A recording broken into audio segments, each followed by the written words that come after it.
오늘 이야기 드릴 내용은 인공지능 시대의 유망 업종이라는 내용으로 준비를 해봤습니다. 다음으로 넘길게요. 짜잔. 인공지능에 대해서 이야기가 많은데 보통 언론에서 이야기하는 건 빅테크에 대해서 이야기를 많이 합니다. 뭔가 화려해 보이거나 뭔가 신기하거나 아니면은 놀라운 기술이 들어간다든가 하는 업체들에 대해서 이야기를 많이 하죠. 그게 클릭도 유도할 수 있고 사람들의 관심도 많고 뭔가 글쓰기가 좋고 멋져 보이기도 하고 뭐 그렇죠. 화려해 보이기도 합니다. 근데 뭔가 이런 것들이 기사거리에는 좋을지 몰라도 꼭 이런 업체들이 돈을 버는 건 아니에요. 보이지 않는 곳에서 실질적으로 돈을 더 많이 버는 업체들이 많이 있습니다. 새로운 업종이 이제 생기면은 이런 업체들과 이런 경향성은 필연적으로 생겨나는데요. 과거로부터 이런 일들이 계속 반복되어 왔습니다. 조금 더 정확하게 설명을 드리기 위해서 제가 이제 가져온 게 리바이스의 이제 공식 홈페이지에서 내용을 좀 제가 많이 가져왔는데요. 리바이스는 골드러스 시절에 생긴 업체입니다. 리바이스는 이제 1853년에 리바이 스트라우스라는 사람에 의해서 설립되었어요. 왜 리바이스라는 건지 쉽게 이해가 가능하죠. 창업자의 이름에서부터 따왔는데 골드러시가 한창이던 시절에 샌프란시스코로 이주해 도매상점을 열어가지고 미국 서부의 작은 소매상점에 의류와 부츠 등을 다양한 물품 이제 공급하는 일을 하였습니다. 뭐 요즘 용어로 하면 B2B죠. 그래서 뭐 일종의 도매 상점이라고 보면 될 것 같아요. 그리고 여기에는 안 나와 있지만 이때 했던 일이 텐트를 만드는 일이었어요. 개발되지 않고 아무것도 없던 시절에 미국의 서쪽으로 가서 금을 캐라고 하는데 당시 거기에는 이제 충분한 모텔이나 당연히 뭐 호텔 이런 것들이 당연히 없었습니다. 우리가 생각하는 펜션 이런 거는 당연히 없었고요.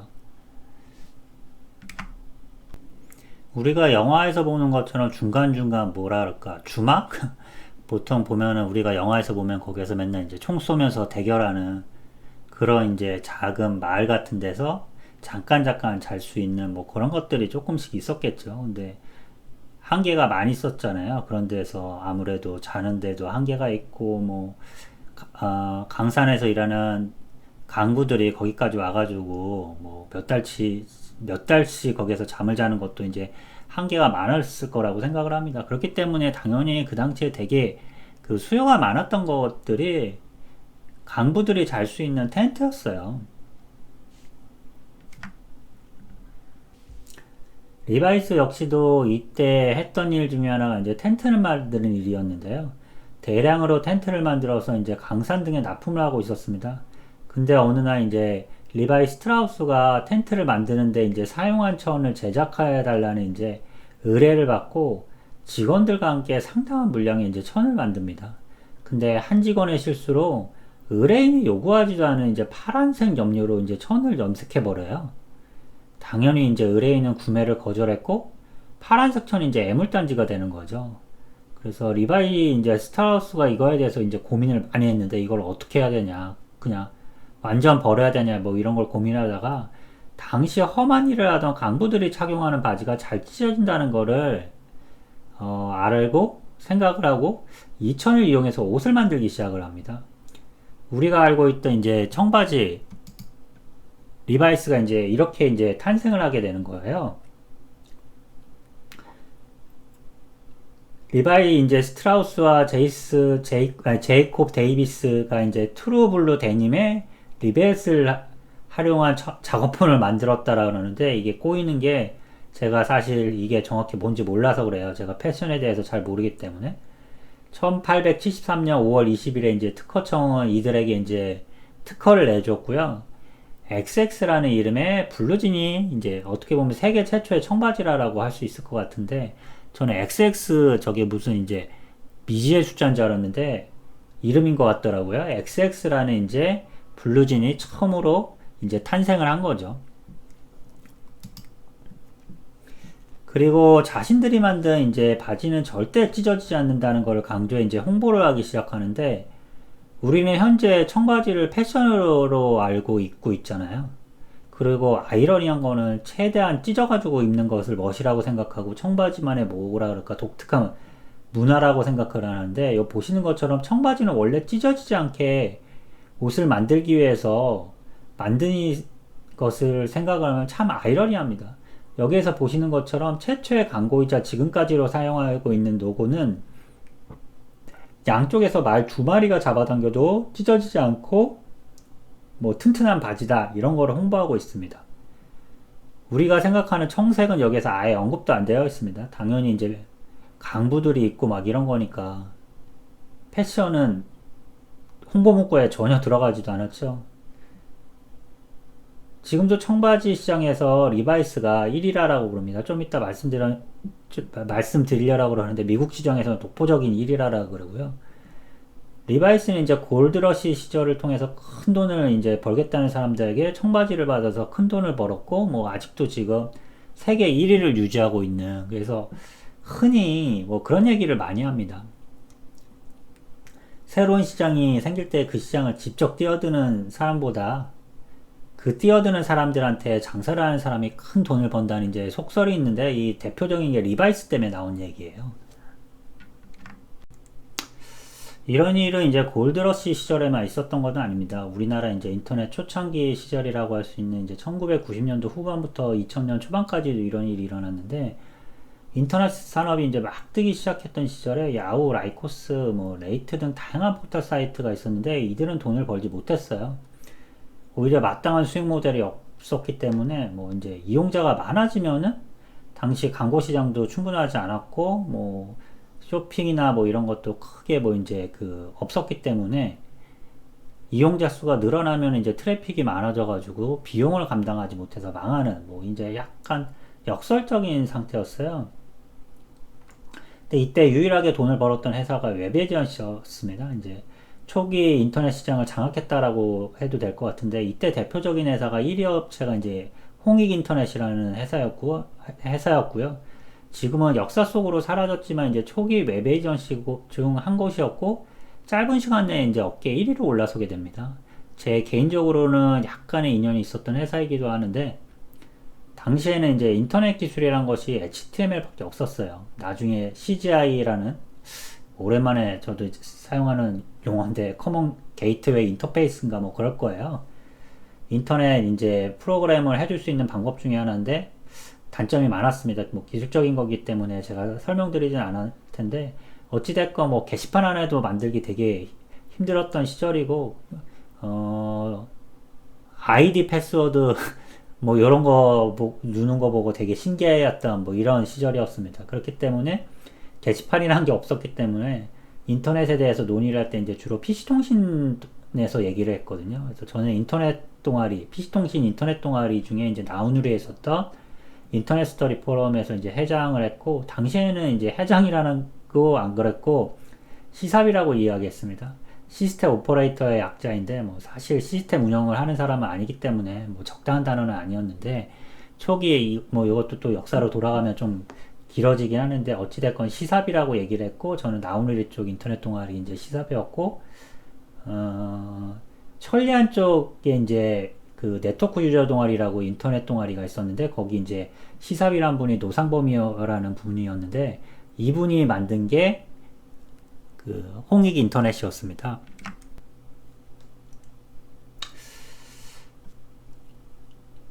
추진력이 강해가지고 뭐 수백 명씩 모이는 이제 세미나도 자주 주최하고 뭐 이래가지고 당시에 인기가 상당히 좋은 동아리 중에 하나였고요. 그래서 뭐 개인적으로 몇 번 본 적이 있었던 사이였어요. 네.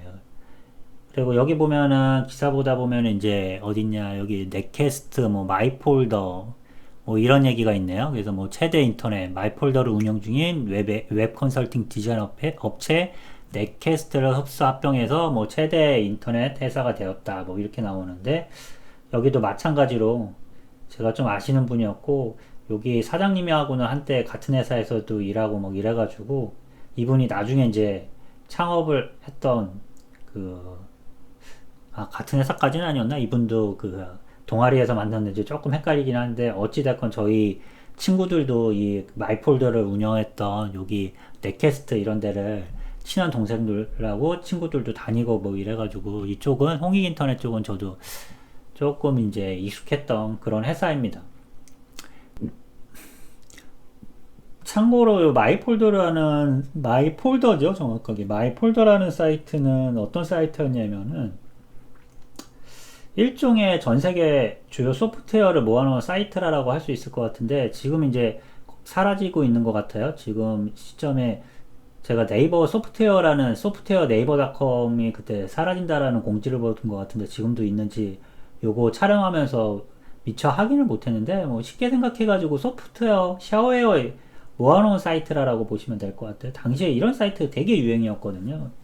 그래서 대표적인 데가 이제 툭하우스, 투 철자가 틀리긴 한데 TUCOWS여서 툭하우스닷컴이라고 그래서 이런 사이트가 되게 인기였어요. 그래서 저도 맨날 갔던 이제 사이트 중에 하나였고 당시만 해도 뭐 인터넷을 쓰는 사람들은 거의 없었으니까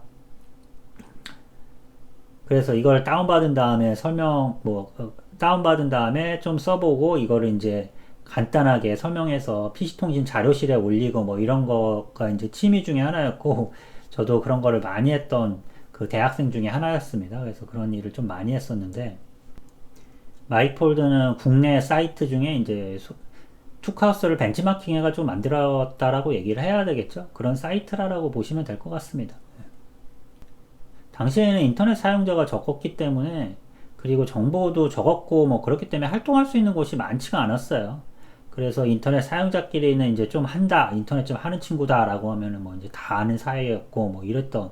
그리고 당시에 뭐 이제 그 몇 년 뒤에 인터넷 사업이 확 떠오르면서 인터넷 아는 사람이 국내에 막 진짜 드물었던 시절이기 때문에 서로 뭐 소개시켜주고 뭐 서로 그때 막 스카웃되고 막 이랬던 시절이기 때문에 서로 이제 되게 많이 알고 서로 잘 알고 뭐 이랬던 시절이라고 보면 될 것 같습니다.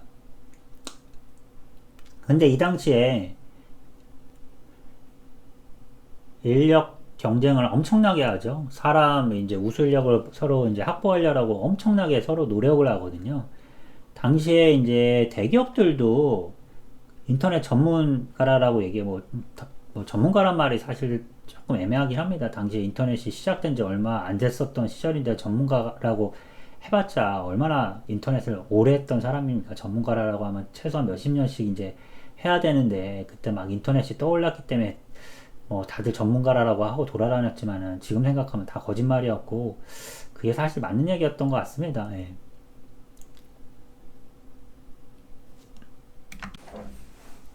어찌됐건 당시에 대기업도 인터넷 관련 인력이 한 2명에서 3명에 불과했던 시절인데 홍익인터넷이 직원이 한 700명까지 갔던 걸로 기억을 해요. 불과 한 3, 4년 사이에 엄청나게 성장하며 관심을 모았어요. 여기 신문기사에도 있는 것처럼 당시만 해도 인터넷에 진출한 사업 중에 이제 수익 모델을 가진 유일한 모델이 웹 에이전시라고 돼 있잖아요. 당시에 인터넷 관련 업체들 중에서 유일하게 돈을 벌고 뭐 전문 인력도 비교가 안 되게 이제 많았기 때문에 큰 관심을 받는 건 어떻게 보면 이제 당연해 보였다라고 할 수 있을 것 같아요. 그리고 여기에 이제 들어가야 기술과 프로젝트를 배울 수 있다. 뭐 이렇게 생각을 해서 당시에는 나름 이제 선망받는 회사였던 것 같아요. 지금 생각을 해보면은 지금과는 좀 다르게. 하지만 이제 문제는 이제 대기업들이 홈페이지를 다 만들어버리자 이제 더 이상 이들 업체를 부를 이유가 없어졌다는 것이 가장 큰 문제였어요. 지금은 회사 홈페이지에서 이벤트도 하고 뭐 홍보도 하고 물건도 팔고 뭐 이제 SNS도 관리하고 막 할 게 계속 있으니까 지금은 홈페이지 만들어 놓는 게 중요한 게 아니라 그걸 뭐 운영하고 유지하고 사람들도 모으고 물건도 팔고 막 홍보도 하고 막 이래야 되니까 계속 뭐 인터넷 인력이 필요해서 웹 에이전시를 계속 이제 그 1년 계약하고 뭐 쓰고 뭐 이러지만은 당시에는 그럴 이유가 없었습니다. 왜냐하면 당시에 회사 홈페이지가 아까 말씀드린 것처럼 프로그램 개발도 안 됐을 뿐더러 뭐 그런 개념도 없었던 시절이기 때문에 뭐 기껏해야 회사 소개, 제품 소개, 찾아오는 길 여기에서 크게 벗어나지 않았어요. 그렇기 때문에 뭐 계속 돈을 쓰는 이유가 없었죠. 그리고 대기업 숫자 뻔하잖아요. 그러니까 여기에다가 이제 다 소위 말해서 팔고 장사하다 보니까 이제 더 이상 이제 팔 곳이 없어지고 뭐 이러기 시작하니까 웹 에이전시 일거리가 줄어들게 되었습니다. 거기에다가 이제 닷컴 버블이 막 꺼지기 시작하면서 대기업들이 인터넷 이거 별거 아니네, 뭐 쓸데없이 돈 쓸 필요 없겠네, 막 이러면서 이제 생각을 한 거예요. 그러니까 대기업들의 일거리를 줄이기 시작하면서 투자를 줄이기 시작하면서 웹 에이전시들이 더더욱 힘들어지게 된 이유 중에 하나가 된 거죠. 일거리가 줄어드는데 직원의 월급은 계속 줄 수밖에 없기 때문에, 아까 말씀드린 것처럼 홍익 인터넷이 한 700명까지 갔었다라고 그랬잖아요. 6, 700명까지 갔었는데, 그렇기 때문에 홍익 인터넷이 급격히 어려워질 수밖에 없죠. 뭐 인건비 당시라고 해도 뭐 인당 한 300만 원, 2, 300만 원, 뭐 2, 300만 원 해도 회사에서 이것저것 하면은 최소한 나가는 게 한 4, 500 정도 되잖아요. 보통 2배 이상 잡아야 되니까요. 근데 그거를 6, 700명씩 줄여라고 하면 이게 장난이 아닌 돈인데, 돈이 당시 어디에서 그렇게 나올 수 있었겠습니까? 그러니까 되게 힘들어질 수밖에 없는 거죠. 이때 등장해서 짧은 시간 내에 1위 업체로 다시 성장한 업체가 있습니다. 여기 보시는 것처럼 오른쪽에 나오는 업체가 이제 FID라는 업체인데, 여기 신문기사 보면 국내 최대 업체가 등장했다는 기사, 왼쪽 기사가 2000년인데, 국내 최대 에이전시 FID라는 신문기사가 나온 게 2002년이에요. 그러니까 차이가 2년 정도밖에 안 됩니다. 엄청 빠르게 변했던 시기라고 보면 돼요. 거꾸로 생각하면은 누구나 쉽게 뛰어들 수 있었던 시절이기도 합니다. 경쟁이 정말 엄청났던 시절입니다. 창업하기 위해서 전화기만 있으면 된다는 농담이 있었던 시절이기도 하니까, 뭐 사실 뭐 생각해보면 그렇죠. 뭐 전화기 하나 있고 명함 하나 판 다음에 뭐 그냥 홈페이지 하나 만들고 친구들하고 같이 해가지고 뭐 이제 그 웹에이전시 만들거나, 알만한 동생 아니면 요즘 같으면 이제 크몬 같은 데 가가지고 시키면 되기 때문에, 그 웹에이전시 자체가 진입장벽이 상당히 낮을 수밖에 없는 시장이긴 하잖아요. 근데 당시에는 더더욱 이게 돈이 된다라고 그러니까 그런 사람들이 정말 엄청났습니다.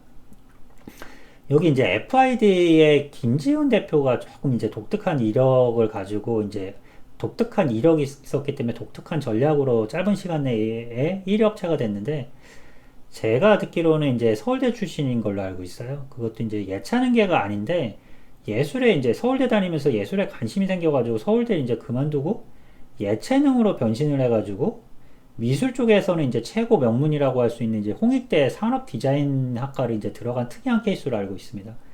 그러다 보니까 나이가 동기들보다 이제 조금 더 빠를 수밖에 없겠죠.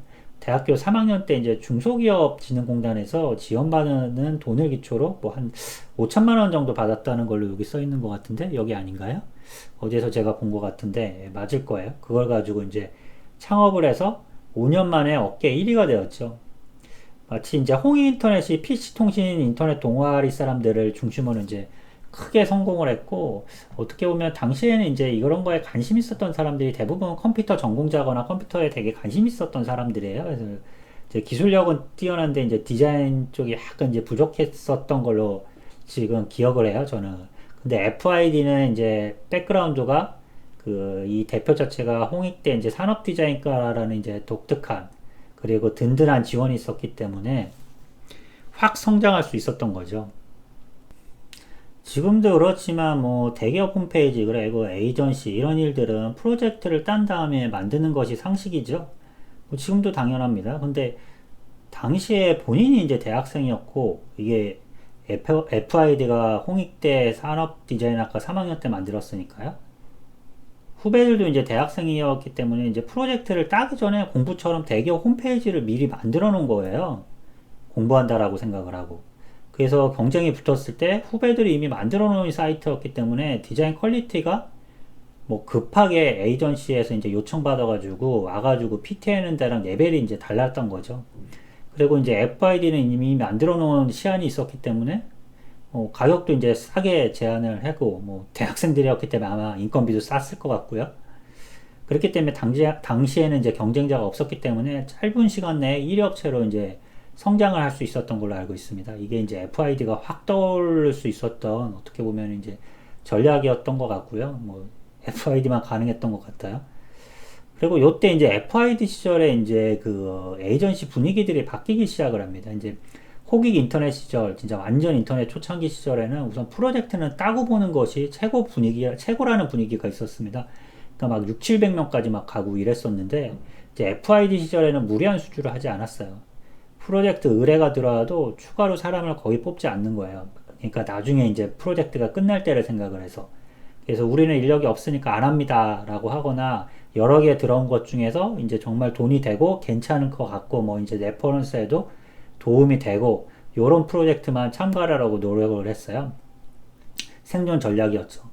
근데 FID도 몇 년 지나지 않아 점점 어려워지기 시작을 해요. 왜냐하면은 이제 또 달라졌던 게 뭐냐면은 이제 여기 대학생들도 뛰어든 거잖아요, 사실. 홍익인터넷 시절에는 불가능했던. 홍익인터넷이 1일 때만 해도 인터넷 홈페이지 만들 수 있는 사람은 정말 극소수였습니다. 당시만 해도 진짜 신기술이었거든요. 제가 당시에 이제 20대 후반이니까 거의 뭐 신입이나 다름없었던 시절인데 제가 한 달에 한 400 정도를 벌었던 걸로 기억을 해요.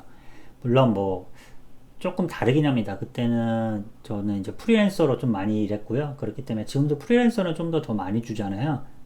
그렇기 때문에 정확하게 비교는 할 수 없겠지만은 조금 더 많이 받았던 거를 이제 감안을 해도 많이 받았던 것 같고요. 그게 이제 희소성이 있어서 그랬던 거라고 생각을 하고요. 근데 2005년 정도 되니까 더 이상 이게 전문 기술이 아니게 된 거죠. 그러다 보니까 웹에전시 업체들이 더더욱 늘어나게 되고 뭐 경쟁이 심해지고 뭐 이러다 보니까 제작 단가가 한없이 이제 떨어지게 됐거든요. 그래서 FID가 되게 어려워지기 시작해서 결국은 뭐 방금 1위 업체라고 얘기 나왔던 게 얼마 안 된 것 같은데 2004년에 부도가 나게 됩니다. 근데 이때 FID가 이제 회사가 망해가다 보니까 이제 범죄가 손을 잡게 됩니다. 저도 이 신문 기사 보고 깜짝 놀랐는데 소라넷이라고 많은 사람들이 알 거예요. 예.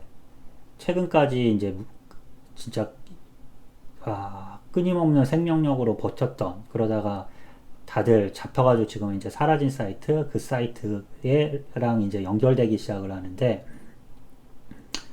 우리나라 포르노 사이트 이제 원조라고 할 수 있고 뭐 단순 음란물 공유 수준을 넘어서 오프라인에서 막 집단 강간 뭐 이런 다양한 사회적 이슈를 만들어낸 사이트였는데 이 사이트가 처음에는 이제 개인 홈페이지로부터 시작을 해가지고 되게 허접했어요. 예. 근데 어느 순간 되게 깔끔해져가지고 저도 이게 뭔가 전문가가 붙었다라는 이제 생각은 들었었는데 나중에 이제 신문기사에 이제 그 걸려서 나오면서 이제 보니까 이 사이트를 만든 게 FID더라고요, 보니까. 그리고 뭐 일반적인 시장 가격보다 한 30%더 받고 만들어줬다라 그래요. 아무래도 이제 범죄다 보니까. 그리고 여기 뭐 신문 기사에는 없는데 당시 얘기로는 뭐 수익의 일부분까지 나눠 가졌다 뭐 이런 얘기까지 있었는데 그것까지는 사실인지 아닌지 잘 모르겠어요.